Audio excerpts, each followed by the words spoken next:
रमजान माह के आखिरी हफ्ते में सियासी पार्टियों के बीच रोजा इफ्तार कार्यक्रमों की धूम रहेगी।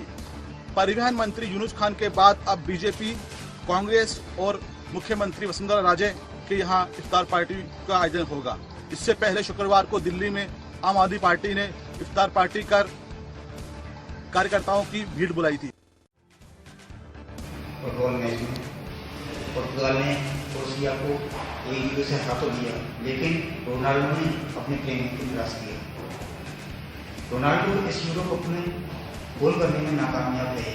रोनाल्डो के प्रेमी उन्हीं को देखने के लिए रात के समय में जाग कर यूरो कप के मैच देखते हैं और रोनाल्डो के गोल करने की जो स्टाइल है उसे देखकर वहीं से देना चाहते हैं, लेकिन रोनाल्डो गोल करने में नाकामयाब हैं।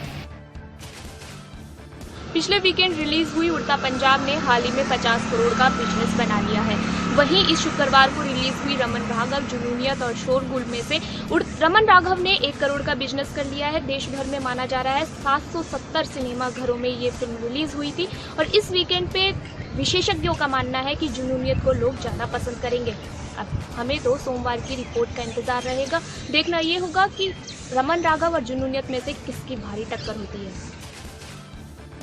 राजस्थान के बासिंदों को एक बार फिर मौसम विभाग की जो पूर्वानुमान है उनके हिसाब से एक बार फिर मायूस होना पड़ रहा है, क्योंकि मानसून तय तारीख को भी आज की तारीख में भी राजस्थान नहीं पहुंचा।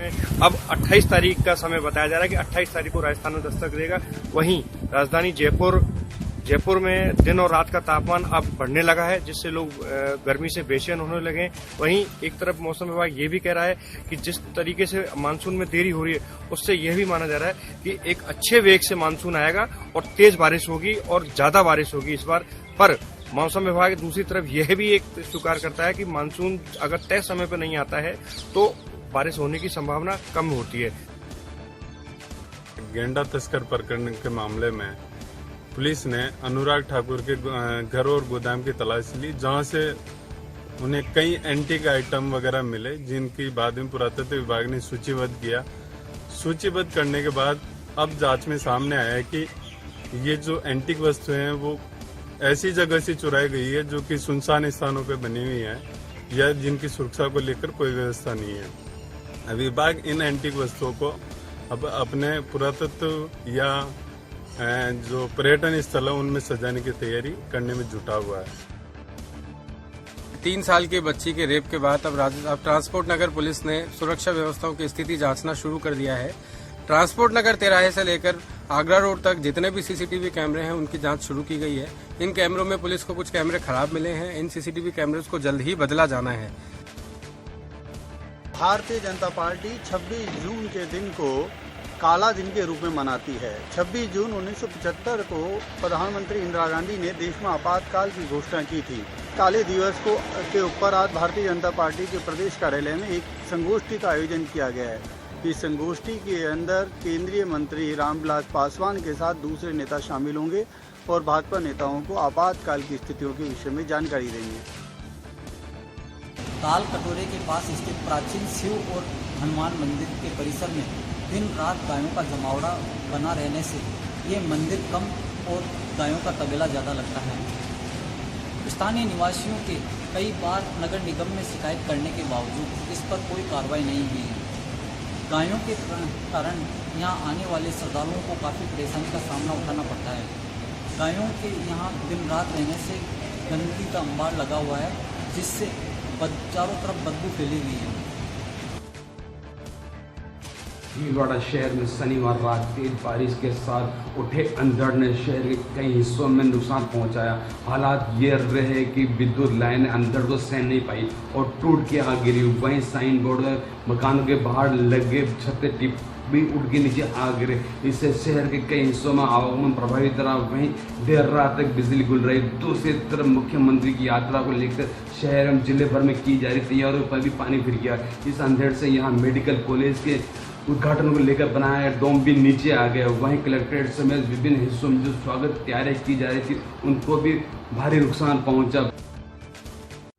जिले के निकुंज थाना क्षेत्र में शुक्रवार देर रात हुए 13 हत्याकांड के बाद शनिवार को माहौल उस समय वापस गरमा गया, जब पोस्टमार्टम के बाद घर पहुंचे शवों को परिजनों ने तीनों को कमरों में बंद कर दिया एवं ताला जड़ दिया। इन परिजनों का कहना था कि जब तक आरोपियों के खिलाफ सख्त कार्रवाई नहीं होती, उनकी गिरफ्तारी नहीं होती, तब तक अंतिम संस्कार नहीं करने दिया जाएगा। इससे पुलिस अधिकारी सख्ते में आ गए। हालांकि पुलिस अधिकारियों की समझाइश के बाद परिजन माने एवं 3 घंटे बाद शवों का अंतिम संस्कार किया गया। जैसलमेर के रेलवे स्टेशन का काम विगत 40 दिनों से काम अधूरा पड़ा है, जिसको लेकर के यात्रियों को काफी समस्याओं का सामना करना पड़ रहा है। जैसलमेर जिला कलेक्टर माता दीन शर्मा ने बाबा रामदेव की समाधि के दर्शन किए और दर्शन कर वहां की व्यवस्थाओं को भी जांची और उन्होंने निर्देश दिए अधिकारियों को कि वहां पर मेले से पूर्व सभी व्यवस्थाओं को चाक चौबंद किया जाए। जैसलमेर में बीती रात हुई बरसात से मौसम खुशनुमा हुआ। शहर में चर्चा का विषय बने मारवाड़ राजपूत सभा के चुनाव आज होने जा रहे हैं। चुनाव में 2 प्रमुख गुट भाग ले रहे हैं। सुबह 9 बजे शुरू होने वाले मतदान शाम 5 बजे तक चलेंगे।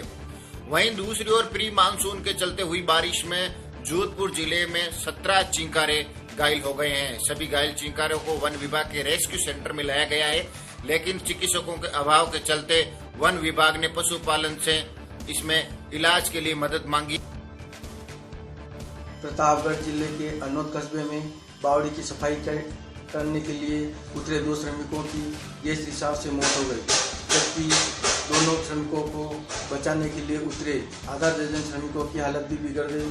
सभी को जिला चिकित्सालय ले जाया गया। यहाँ से 2 की गंभीर हालत होने से उदयपुर रेफर किया गया है। उपखंड अधिकारी सूरतगढ़ के रामचंद्र कोटलिया के खिलाफ भ्रष्टाचार निरोधक ब्यूरो की कार्रवाई में कुछ महत्वपूर्ण तथ्य हाथ लगे हैं।